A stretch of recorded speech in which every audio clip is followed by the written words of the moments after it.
The summer I was 10. The old house by the hedge wore the heat like a heavy shawl and kept time with the slow, patient breathing of its wooden bones. The river kept its own time outside, a muffled memory of currents and fish. And inside, the clock on the kitchen wall pretended it could ignore the day's long light by turning the hours into sort of sleep. It was a good season for quiet things, the kind you think you've understood until they slip from your fingers and become something you feel in your bones years later, as if memory itself learned to breathe through old boards.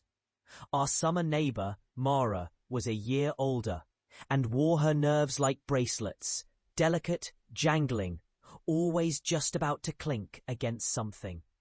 She lived in a house that didn't quite belong to the street, a place where the peacocks that never spoke in polite voices hissed through the walls, where the attic window looked out onto a neighbouring field that was always sunlit in one corner and always shadowed in another, as though the world could split itself with a blade of light. Mara and I found a slanting doorway behind the pantry shelves, a door that didn't belong to any normal plan of rooms.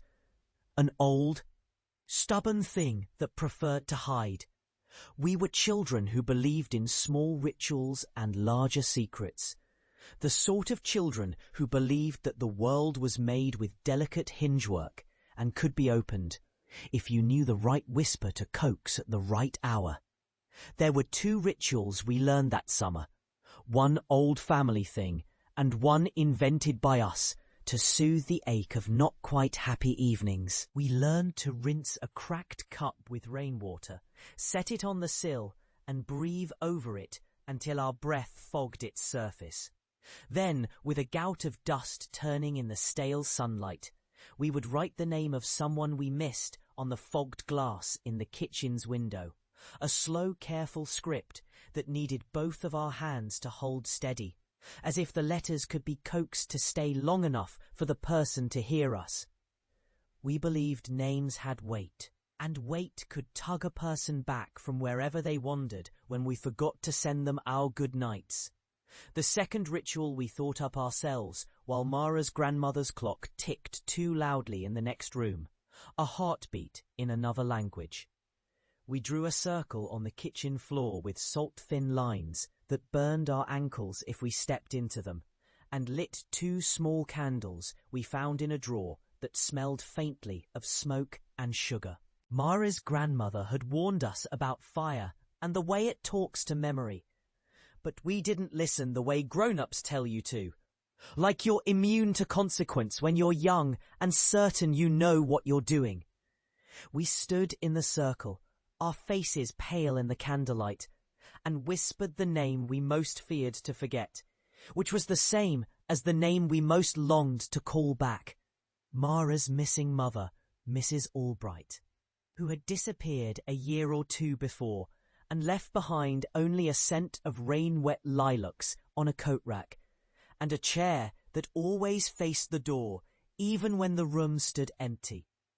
The door to Mara's grandmother's attic was where the real quiet began.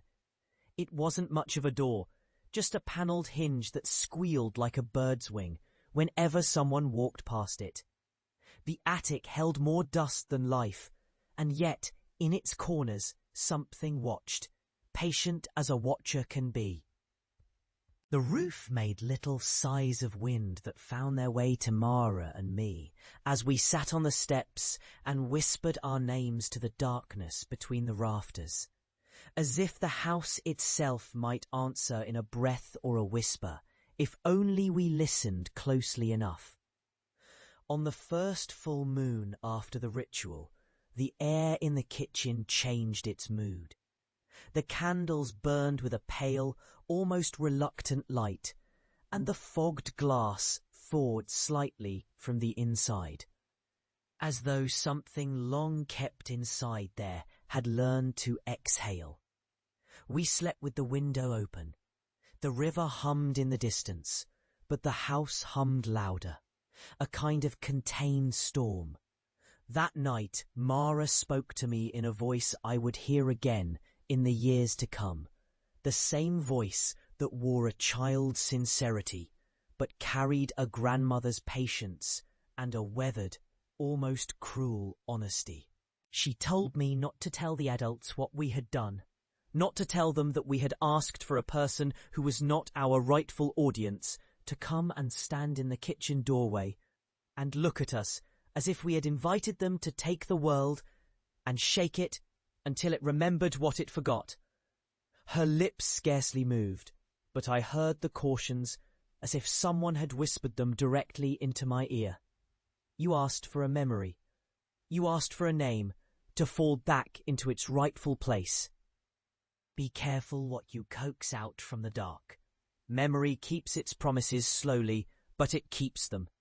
In the morning, Mara was gone from the same doorway she had used to leave. The house wore the absence with the seriousness of a custom. The lilacs outside shrugged a little, as if the bees themselves were hesitant about what we had done, and the river, which had long been a patient, amnesty-giving friend to Mara and me, carried its voice away in the wind and let the sound of it return only in memory. Mara never returned to the way she had been before that summer.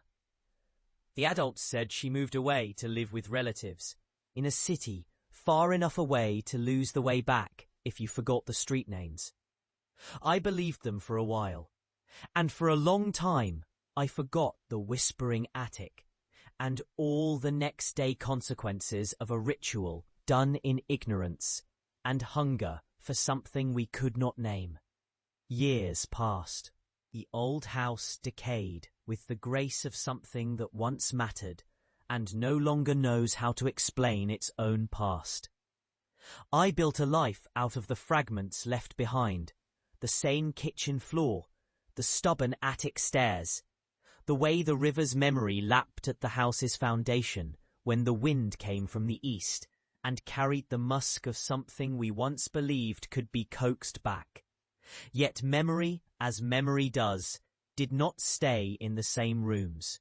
When I returned to that town, I returned to that house as a grown man who learned to walk with the weight of guilt and regret.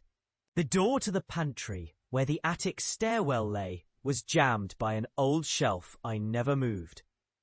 It hissed with the memory of the summers it had known. The attic looked different. The same dust, yes, but arranged as if someone had rearranged it for a play about a life that could have been lived differently. The circle of salt lay on the floor, now cracked in places. The candles reduced to stubs of wax, whose scents had vanished long ago. A photograph in a broken frame rested on a shelf I hadn't noticed before. Mara, older now in the picture than I had imagined possible, standing with a child I did not recognize. The child's gaze fixed on something behind and beyond the camera. The smile,